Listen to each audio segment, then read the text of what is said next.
Cricket fans எல்லாருக்கும் வணக்கம். India vs New Zealand வந்து பார்த்தோம்னா கிட்டத்தட்ட வந்து பார்த்தோம்னா 4 T20 முடிஞ்சிருச்சு.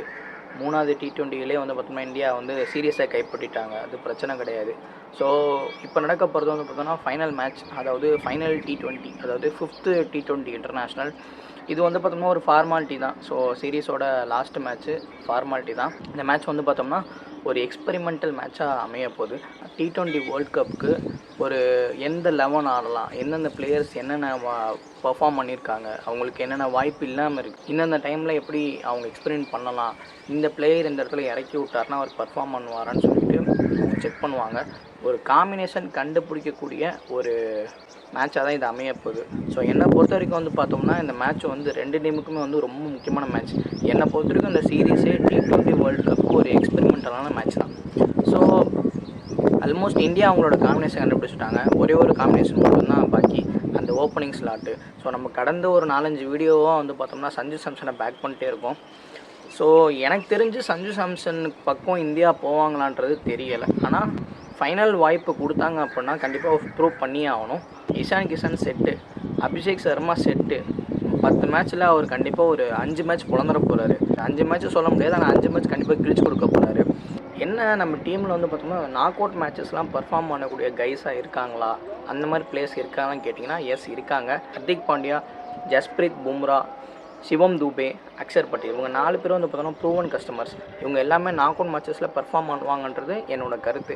ஏன்னா மற்ற எல்லாமே பர்ஃபார்ம் பண்ணுவாங்கன்னு கேட்டிங்கன்னா மற்ற எல்லாருமே வந்து பார்த்தோம்னா வேர்ல்டு கப்புக்கு ஒரு புது மெம்பர்ஸ் தான். ஏன்னா எதுக்கு சொல்கிறேன்னா T20 வேர்ல்டு கப்பில் முக்கியமான ஸ்டேஜஸ், இந்த குரூப் ஸ்டேஜஸ்லாம் தாண்டி சூப்பர் 8ஸும் தாண்டி நாக் அவுட்ஸ் மேட்சஸில் தான் இந்தியாவுக்கு நிறையா பிரச்சனை போயிட்டுருக்கு. முக்கியமாக அந்த நாக் அவுட் மேட்சஸில் பெரிய டீம் வரப்போ நம்ம ஸ்ட்ரகிள் ஆகும். நிறையா நாக் அவுட் மேட்சஸ் வந்து பார்த்துருக்கோம். இங்கிலாந்து கூட பயங்கரமாக தோற்றுருக்காங்க, அண்டு நியூசிலாந்து கூட நிறைய தடவை நாக் அவுட்ஸ் அடி வாங்கியிருக்கும். ஸோ T20யை பொறுத்த வரைக்கும் நார்மல் கேமே வந்து ப்ரெஷராக இருக்கும். ஸோ நாக் அவுட்ஸில் எவ்வளோ ப்ரெஷராக இருக்கும் நீங்களே பார்த்துக்கோங்க. 2 நாக் அவுட்ஸ் 2023 வேர்ல்டு கப்பில் எல்லா மேட்சையும் அடித்து நொறுக்கிட்டு உள்ளே போய் ஃபைனலில் போயிட்டு உதவாங்கணும். ஸோ என்னை பொறுத்த வரைக்கும் knock outs is very very important. அந்த டைமில் யார் உங்களுக்கு கீ பிளேயரோ அந்த பிளேயர் தான் நீங்கள் வந்து 11ல் ஆடணுன்றது என்னோடய கருத்து. ஸோ எக்ஸ்பீரியன்ஸ் இல்லாத பிளேயர்ஸ் எக்ஸ்பீரியன்ஸான பிளேயர்ஸை பார்த்து கற்றுக்கணும், அவ்வளோதான். ஸோ இந்த வேர்ல்டு கப் பொறுத்த வரைக்கும் வந்து பார்த்தோம்னா ஒரே ஒரு காம்பினேஷன் தான் இந்தியா கண்டுபிடிக்கணும், அது ஓப்பனிங் பேர் தான். ஆப்வியஸாக சஞ்சு சாம்சன் இந்த மேட்ச் விளாண்டாலும் விளாடாட்டியும் T20 வேர்ல்டு கப்பில் தொடருவாரான்னு கேட்டிங்கன்னா மிகப்பெரிய ஒரு கொஸ்டின் மார்க் தான். ஏன்னா அவரோட டைம் அப்படி இருக்குது. அவர் விளாட்லான்னு நம்மளும் சொல்லிக்கிட்டே இருக்கோம். அவருக்கும் அந்த சூழ்நிலை அப்படி தான் அமையுது, ஒன்றுமே பண்ண முடியாது. ஸோ வெயிட் பண்ணி பார்ப்போம். இந்த திருவனந்தபுரம் கிரவுண்டை பற்றி ஒரு சில விஷயங்கள். இந்த கிரவுண்டை பொறுத்த வரைக்கும் ஒரு டீசெண்டான பேட்டிங் பிட்ச், அதாவது ஒரு டீசெண்டான ஸ்கோர் அமைக்கக்கூடிய ஒரு பேட்டிங் பிட்ச். இந்த கிரவுண்டில் சேஸ் பண்ணுறது இது வரைக்கும் நடந்த T20 இன்டர்நேஷ்னலில் சேஸ் பண்ணி வந்து பார்த்தோம் அப்படின்னா கொஞ்சம் டிஃபிகல்ட்டாக தான் சேஸ் பண்ணி வின் பண்ணியிருக்காங்க.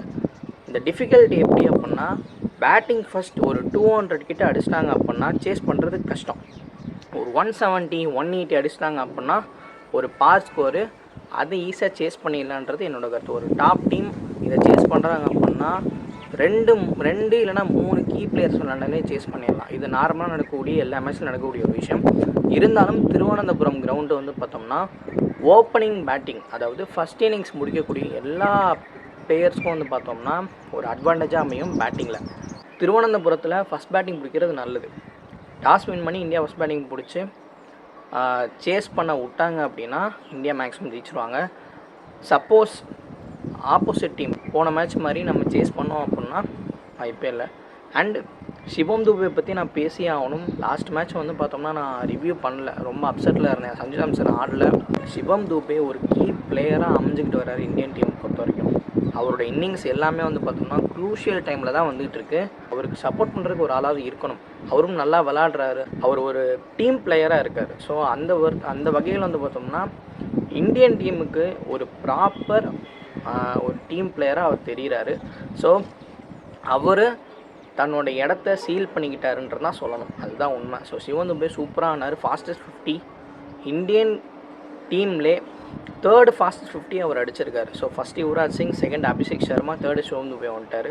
நிறையா ஃபாஸ்டஸ்ட் 50 இருந்தாலும் இது வந்து இந்தியாவோட ஃபேவரட்டாக அமைஞ்சிருச்சு.